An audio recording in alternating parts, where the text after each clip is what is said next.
Hello, knowledge seekers. In this episode of 20-Minute Books, we delve into The Case Against Sugar by Gary Taubes, a groundbreaking exploration of sugar's detrimental impact on our health and how its dangers have been systematically obscured by powerful interests. Gary Taubes, an acclaimed journalist known for his meticulous research in science and health, brings to light the disturbing connections between sugar consumption and some of the most severe diseases impacting the Western world today.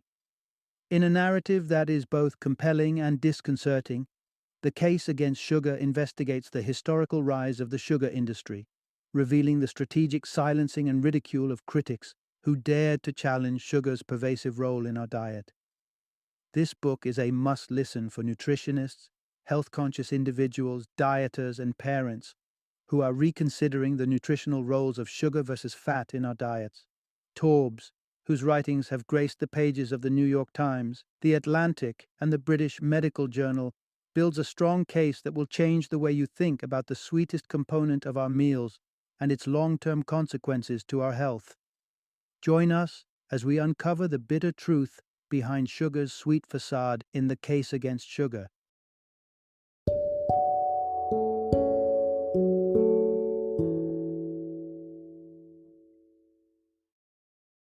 The Case Against Sugar. Our love of sugar is killing us. Introduction. Sugar, the sweet culprit behind global health issues. Sugar is everywhere, not just in obvious treats like candies and soda, but also lurking in yogurt, ready meals, potato chips, sushi, and even condiments like ketchup and mayonnaise. It has insidiously moved from a rare delicacy enjoyed by only royals and aristocrats to a pervasive element in the global diet, often hidden in plain sight. But how did sugar become so ubiquitous, and at what cost to our health? This narrative explores the journey of sugar from its modest beginnings on the islands of the Pacific to its predominant role in the global food industry, where it is a key player in a highly profitable market. The story of sugar is not just about a rise to culinary prominence, but also about its impact on public health, a topic many of us might underestimate.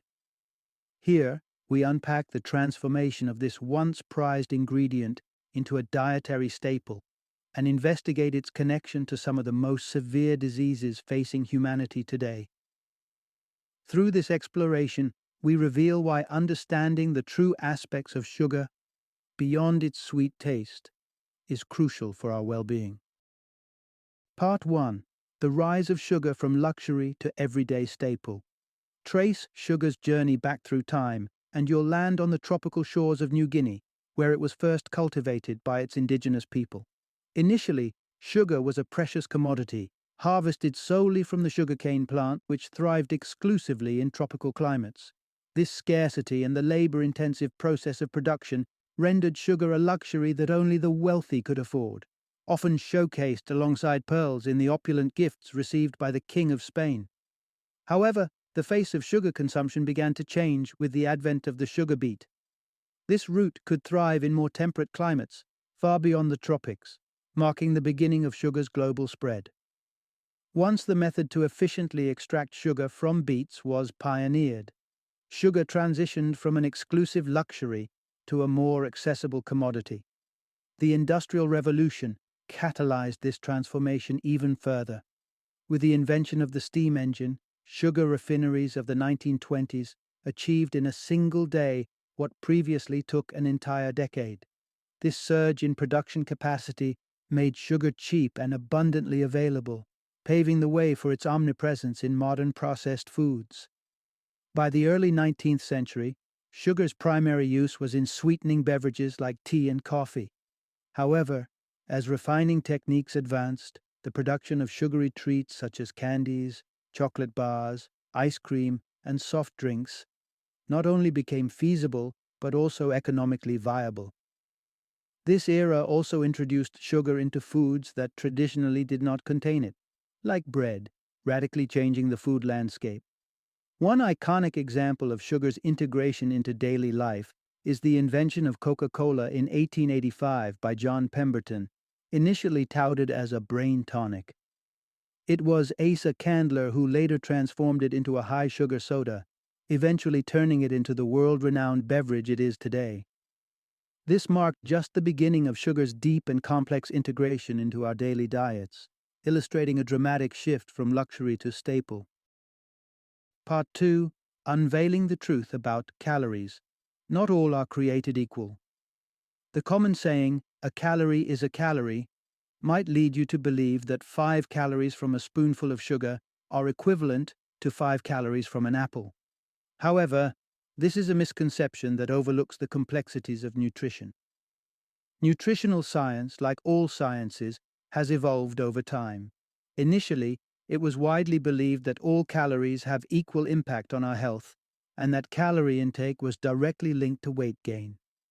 This notion was advantageous for the sugar industry, which leveraged it to promote sugar consumption by comparing its caloric content favorably against that of healthier options like apples. Yet, this perspective began to shift in the 1960s, with advancements in technology that enabled more precise measurements of hormones in the bloodstream. Researchers discovered that while most hormones help convert stored fat cells into energy, insulin does the opposite.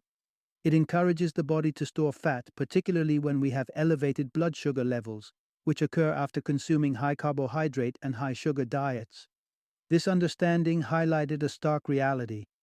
Not all calories affect our bodies in the same way. Calories from sugars lead to increased blood sugar and insulin levels, promoting fat storage rather than energy use.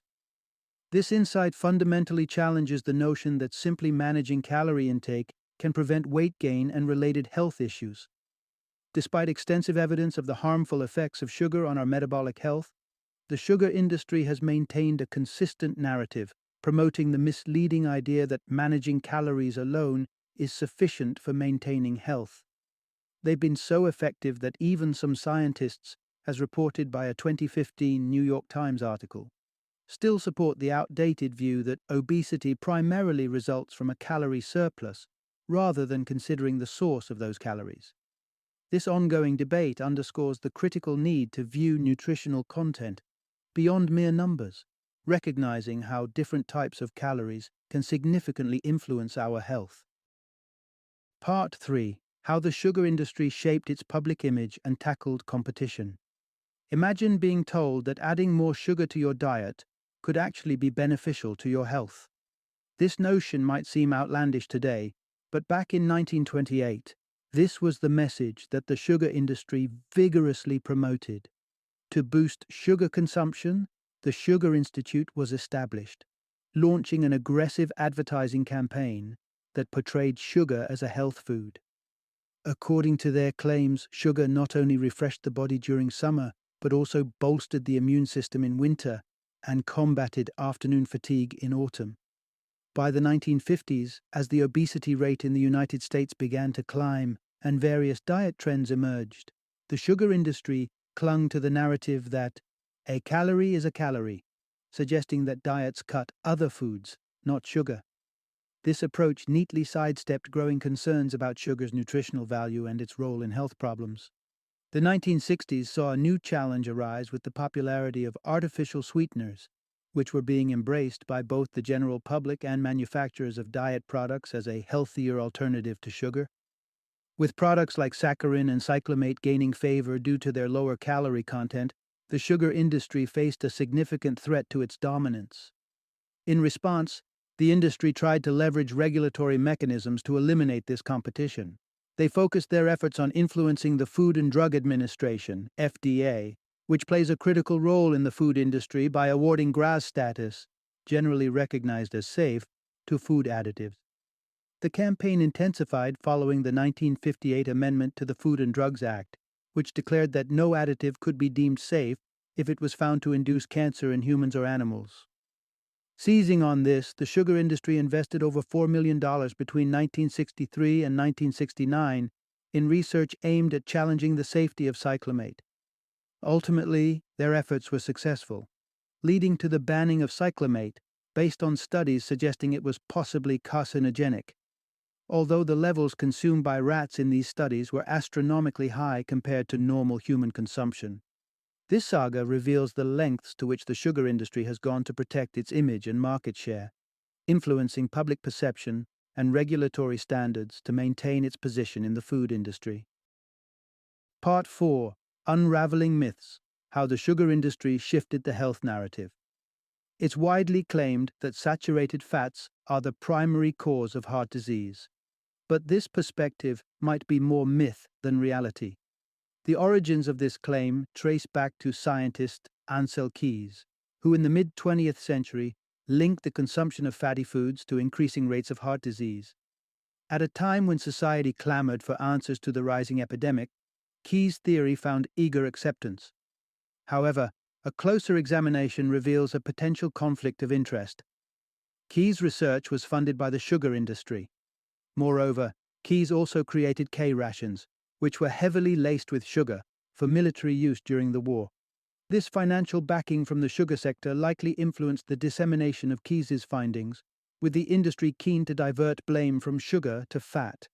Their efforts were remarkably successful, cementing fat as the dietary villain throughout the 1970s.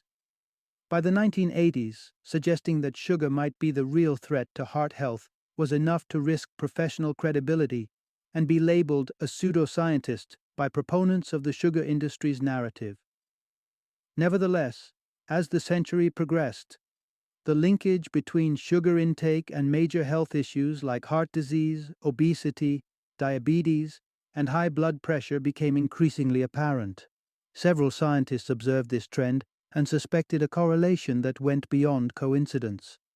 They noted that these health issues were predominantly escalating in affluent nations with dietary patterns that had significantly evolved to include more sugar. Furthermore, historical dietary habits of certain indigenous communities added weight to the counter-argument against the demonization of fats. Populations like the Inuit of Alaska and the Maasai of Africa traditionally consumed diets high in fats but remained remarkably healthy until the introduction of sugar-rich foods.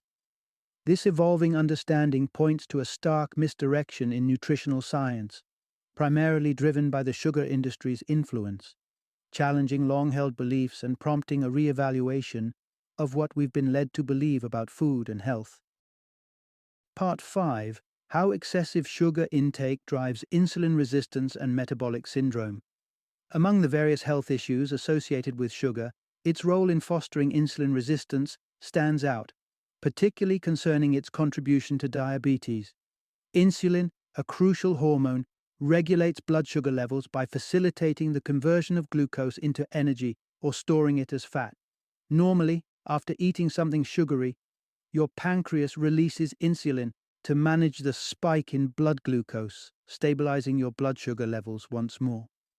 However, when your body becomes resistant to insulin, meaning it can't effectively use insulin to process glucose, it leads to higher sustained blood sugar levels.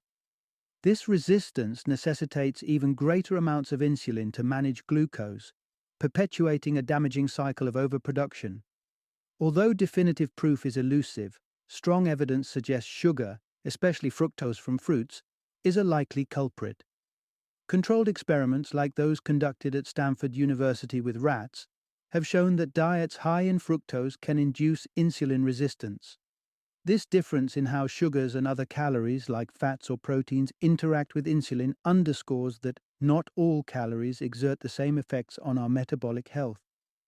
This key distinction is critical in understanding why 100 calories of sugar can be more damaging than 100 calories of protein or fat. Insulin resistance can escalate into metabolic syndrome, a cluster of conditions including obesity, high blood pressure, and inflammation that significantly heighten the risk of developing diabetes and heart disease. One of the first visible signs of metabolic syndrome is an expanding waistline, but it inherently involves a series of interconnected health issues, all of which can often be traced back to excessive sugar consumption. As we delve deeper, it becomes evident that the consequences of insulin resistance and metabolic syndrome extend far beyond individual conditions, linking back to many prevalent diseases in Western societies. This connection highlights the profound impact that dietary choices, especially sugar intake, have on our overall health. Part 6. exploring the link between sugar, disease, and cancer in Western diets. The dire health impacts of sugar consumption are starkly illustrated by the residents of Tokelau, a small island off the coast of New Zealand. As of 2014, Tokelau had the highest diabetes rates globally, with 38% of its population affected, a stark increase that aligns with dietary changes over recent decades. Historically, the Tokelau diet in 1968 was rich in natural foods like coconut, pork, fish, chicken, and breadfruit, with fats comprising over 50% of their caloric intake and sugar only 2%, or about 8 pounds per year. At that time, diabetes was relatively uncommon among them. However, by 1982, after increased migration to and from New Zealand, their annual sugar intake had skyrocketed to 55 pounds. Correspondingly, diabetes rates surged to 11% in men and 20% in women who had moved to the mainland. Alongside diabetes, obesity and various Western diseases began to proliferate among the population, conditions that were previously rare. Further evidence of sugar's harmful effects extends beyond diabetes and obesity to cancer. A significant study involving individuals with metabolic syndrome who were not obese or diabetic but exhibited insulin resistance found a troubling correlation between high insulin levels and an increased cancer risk. This relationship was underscored by a 2005 Scottish study on diabetic patients using the drug metformin, which reduces insulin resistance. The findings revealed that patients on metformin had a significantly lower cancer risk compared to those on other treatments that did not decrease insulin levels. These findings collectively underscore a critical message. High sugar consumption is not just a risk factor for obesity and diabetes, but also potentially for cancer. Given the accumulating evidence linking sugar intake with such severe health issues, it seems prudent to minimize consumption of sugary foods in our diets. Final summary. The overarching message of this book is clear and compelling. Sugar is likely a fundamental factor behind numerous diseases that are prevalent in Western countries. Its detrimental effects stem largely from its role in promoting insulin resistance, a condition increasingly recognized as a precursor to a myriad of other health issues. This is not a recent revelation. Medical professionals have been cautioning against excessive sugar intake for years. However, the sugar industry, with its significant influence, has consistently exerted its power to obscure these truths.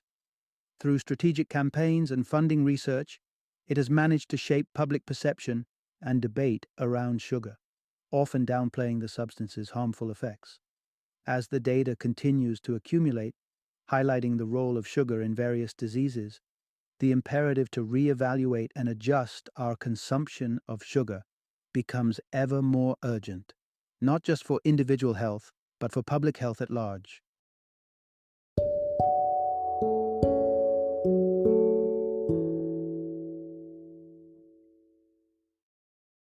Thank you for joining me today on this journey of learning and discovery as we explored the insights of another thought-provoking book in our growing library of knowledge.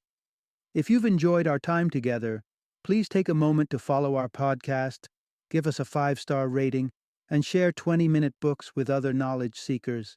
Your support truly means a lot. Don't forget to join me again in the next episode, where we will delve into another enriching book. Until then, happy reading and happy listening.